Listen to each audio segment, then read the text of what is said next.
cerita Masud Sanusi. Dulu kerja, tunjuk gambar, tunjuk surat, ni kerja saya. Sekarang kerja itu telah diambil alih oleh Saifuddin Nasution. Jadi tak apalah, saya pun malas nak bergaduh dengan Sanusi ni sebab nanti dia sibuk komen gigi saya. Saya pun tak tahu dia komen pasal badan Saifuddin kod mana sekarang ni, saya tak tahu lagi. Mungkin belum lagi lah. Cerita Saifuddin ni dengan Sanusi ni cerita REE. Dulu RUU, sekarang dah jadi REE, ya tak?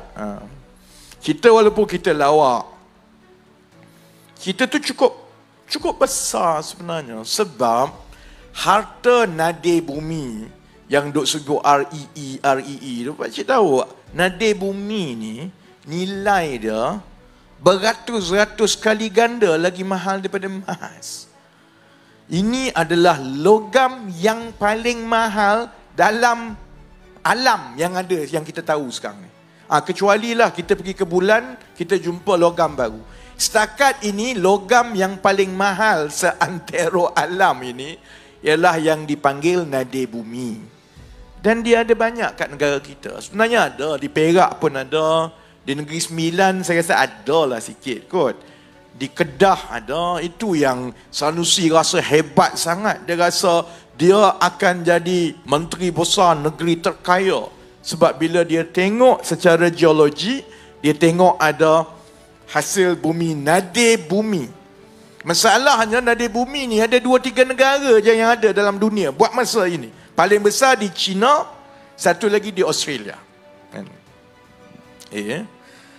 Jadi kita tahu pasal nadir bumi ni dah lama dah. Negeri lain pun ada nadir bumi macam Perak. Tapi dia ikut peraturan. Peraturannya kita tak boleh jual dan kita tak benarkan ekspor. Sebab kuasa tanah dan hasil bumi kuasa negeri. Kuasa ekspor ialah kuasa kerajaan persekutuan. Dan kita tak nak hasil ini dijual dan dipunggah tanpa diproses di negara kita, tanpa kita bina industri ini secara besar-besaran. Sebab kalau kita biarkan ia dikorek dan dieksport ke negara lain, sekejap je kena korek, habis hilang. Jadi peraturan sekarang memang tak boleh jual macam-macam. Kerajaan negeri, walaupun dia ramai kerajaan negeri yang duduk ada nadir bumi ni, tiap-tiap malam duk kira berapa trilion ada ni, berapa trilion ada ni kan. Tapi orang lain tak ada lah, pergi umum macam Sanusi ada 43 trilion. Orang lain tahu, dia duduk diam je lah, tengok, tahu ada potensi. Paling hebat yang kerajaan negeri boleh buat ialah memberikan lesen untuk teroka untuk mengesahkan ada potensi nadir bumi di bawah tanah.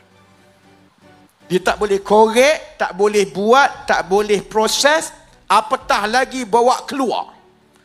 Perak dah tahu lama dia ada, tapi dia tak boleh buat apa lah. Dia diam, tunggu je lah sebab dia dengan muafakat negara demi juga harta rakyat negeri Perak, dia pun tahu, Menteri Besar Perak pun tahu, kerajaan Perak pun tahu, yang terbaik ialah kita buat sama-sama bangunkan. Sebab kalau jual mentah, korek jual, harga dia murah.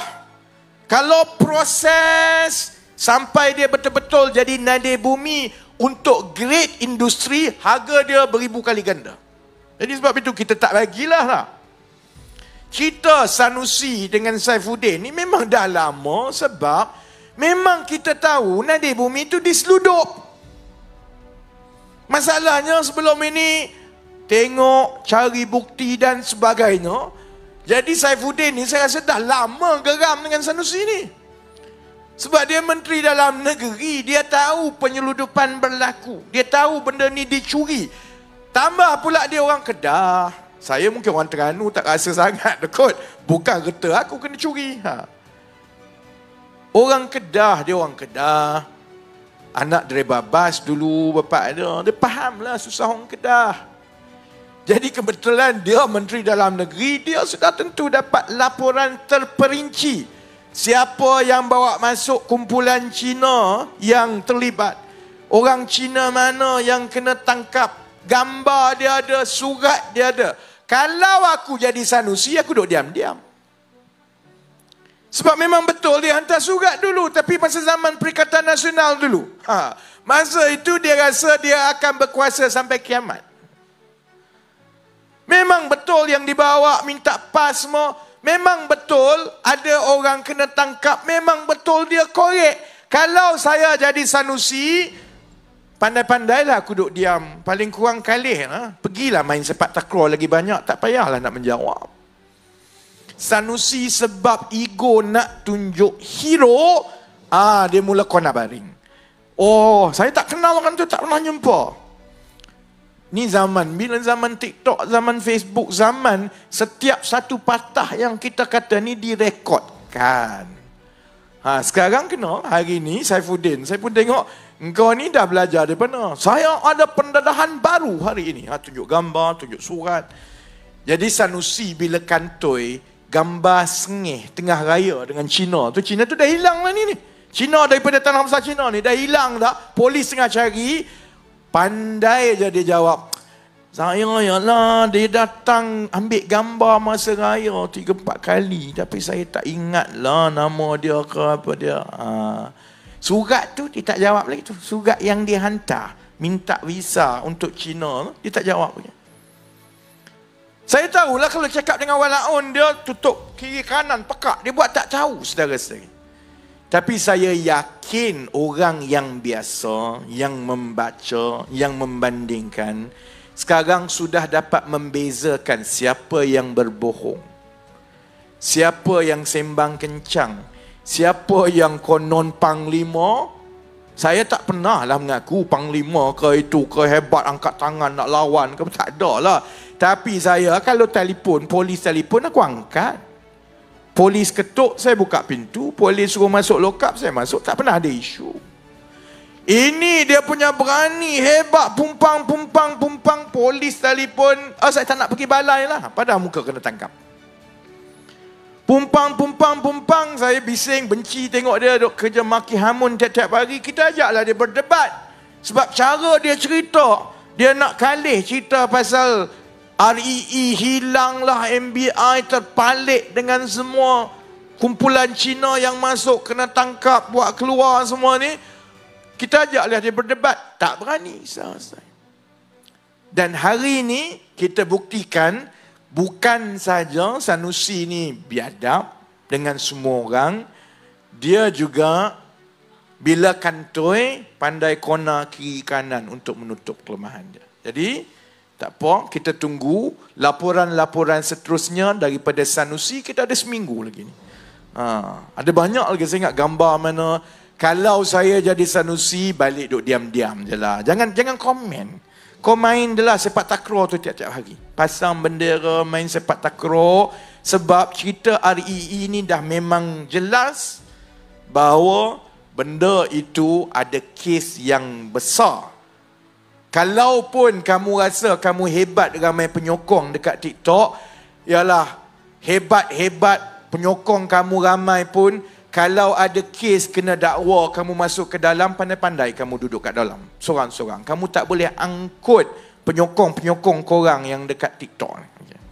Itu cerita Sanusi. Cerita terakhir, 4 minit terakhir ni kan. Saya malam ni mukadimah bagi laporan tentang kempen saja. Tak boleh cerita benda yang lebih mendalam sebab masa pendek. Cerita manifesto. Cerita manifesto kan.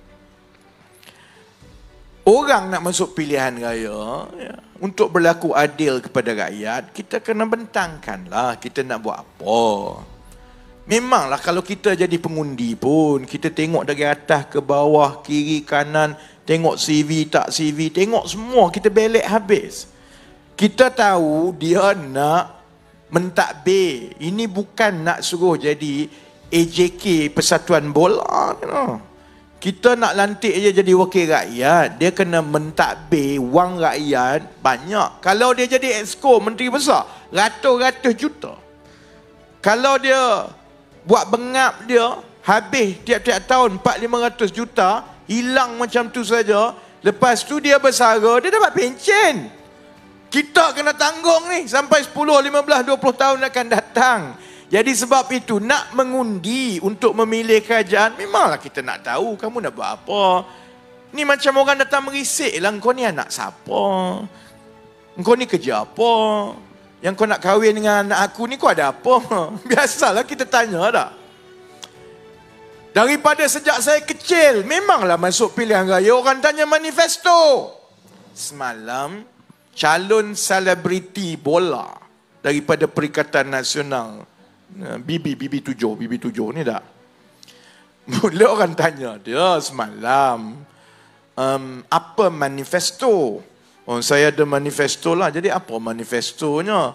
Kena undi dulu lah, baru saya boleh beritahu. Habis satu Malaysia kecam.